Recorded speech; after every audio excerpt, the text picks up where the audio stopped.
So the question for today is, actually, it's not one question, it's like 5. What is low heart rate zone 2 running? How do I do low heart rate zone 2 running? 3, what do I need to do low heart rate zone 2 running right? Number 4, what's the benefits of low heart rate zone 2 running? And number 5, what's my different take on zone 2 low heart rate running? Well, if you want to find out, stay right here. And if this is your first time to my channel, go below, hit subscribe, ring the notification bell, give me a thumbs up, and get ready for some really good information. Hey, welcome back. And by now you either already know what low heart rate zone 2 running is, or you're still on board because you want to know what low heart rate zone 2 running is because you heard about how the benefits of it. Well, what it is, it's a method of running that you're doing in a walk run, keeping your heart rate low, thus in the zone 2 area. Don't worry, I'll explain exactly what zone 2 is and how to get there. So, how do we do the low heart rate zone 2 run? First thing we have to do is we have to find out what your zone 2 is. With my athletes, I use a program called Training Peaks. And with Training Peaks, I do a testing series, and that gets me a maximum heart rate, a threshold heart rate. I plug it into the program, and it automatically calculates zone 2. Super easy. Not all of us have access to something that technical, so there's a math equation. But if you take this down, you can figure out a pretty close zone 2 for you. So here goes. What you're going to take is 180 minus your age. If you're just starting out and you're not a runner, you're going to minus 5 heartbeats off of that. If you work out 1 or 2 days a week, you're going to take 3 more heartbeats off of that. 3 to 6 stays the same. 7 or more, you're going to add 5 heartbeats to that. If you're 55 and over or 25 and under, you're going to add 5 more heartbeats to that. And if you're under 20, you're going to add 5 more. But here's the thing.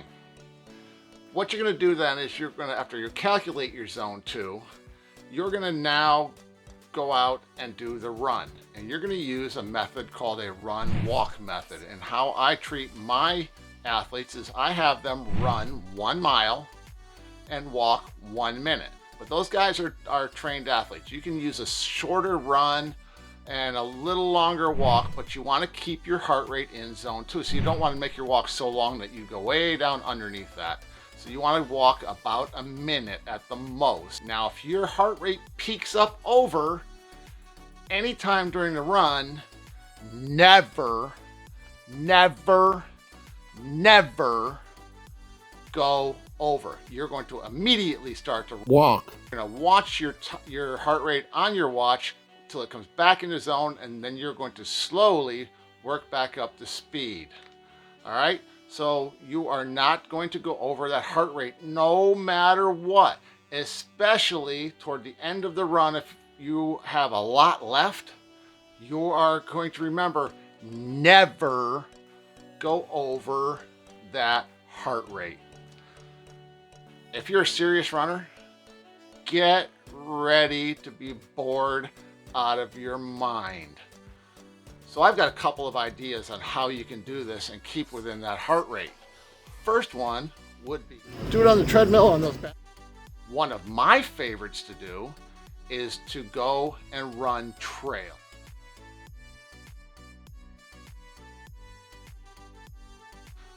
When you get out and run in the trails, you're going to run naturally slower, and that will keep your heart rate lower. So that's how you do the low heart rate zone 2 run walk. So now we know how to do it. but are we ready to do it? And what I mean by ready to do it is, what are you gonna need? If you're just starting out, what you're gonna need to do is you're gonna need a good pair of running shoes. I just picked these up. They're new from Hoka. Super light, super sturdy, love them to death. But I'm gonna tell you something. Am I suggesting these running shoes for you? Absolutely not. And what I mean by that is, you need to make sure that you have a quality running shoes for you. Another video I've done, you'll see a link at the end of the video to have your run gait checked, but make sure that you have the right pair of running shoes for you. The next thing you're gonna need, a method to monitor your heart rate. I started out with a Garmin 925. I've moved up to a Garmin 935. The 935 has wrist-based heart rate and can do the job for you. It's a great triathlon watch. Link below in the description for one that you can buy right now for $279. Heart rate, wrist-based, is not the greatest setup. Varying heart rate happens when the watch bounces on your wrist because it is optical, okay? It's optical, and that's not the best method of monitoring your heart rate. So I've added a heart rate strap. This is electronic. It checks your heart rate electrically. It is dead on the nose, but you don't have to have something that fancy. Right here, I found Dr. Viva's watch right here. Nice little fancy looking watch. $39.95 on Amazon. Link down below. It does do wrist-based, but you know what? That's better than sitting at home on the couch eating Cheetos. Let me explain to you the benefits you get from this style of running. First, you're going to build capillaries in your muscles. And why you want to do that is because you want to be able to deliver as much blood as possible to your muscles. When you do this style of running, you're allowing your capillaries to grow, get stronger, get bigger, and be able to deliver more blood. If you run hard all the time, you're crushing those capillaries, delivering less blood, and your muscles are going to be weaker in the long run. You're going to increase your myoglobin, or the ability to carry more oxygen in your blood to your cells through those capillaries. You're going to increase your glycogen storage. Simplified, you're going to be able to hold more oxygen in your cells. You're going to build slow twitch fiber. So we're going to want to build this slow twitch fiber so that we're able to access that in the race and be able to run longer, because we now have more oxygen in the cells and we're getting more out of it by using our slow twitch fibers.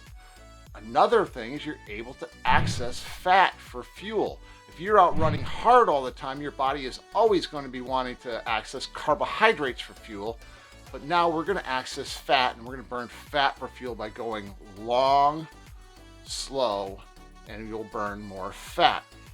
Pro athletes have adopted this method because there's less chance of injury.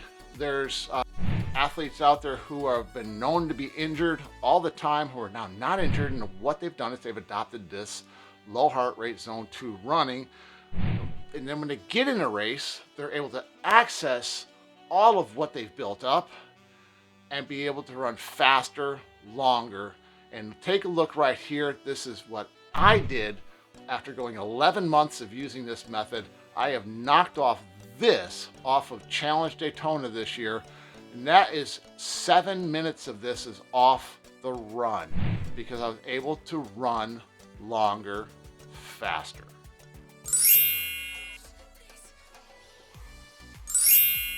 So most of the information I've given you so far is kind of out there. I've grabbed it out of different areas. I've done a lot of study on this.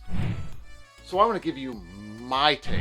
Number one part of my take is, if you're out there running hard all the time, you can't work on your run form. You can't think about where your feet are, where they're striking the ground, where your hands are, how you're holding your hands.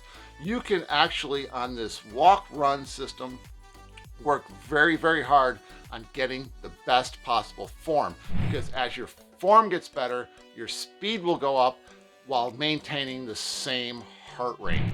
The second thing of my take is discipline. If you're running a half Ironman, an Ironman, a half marathon, a marathon, even a 10K, you guys have to have race discipline.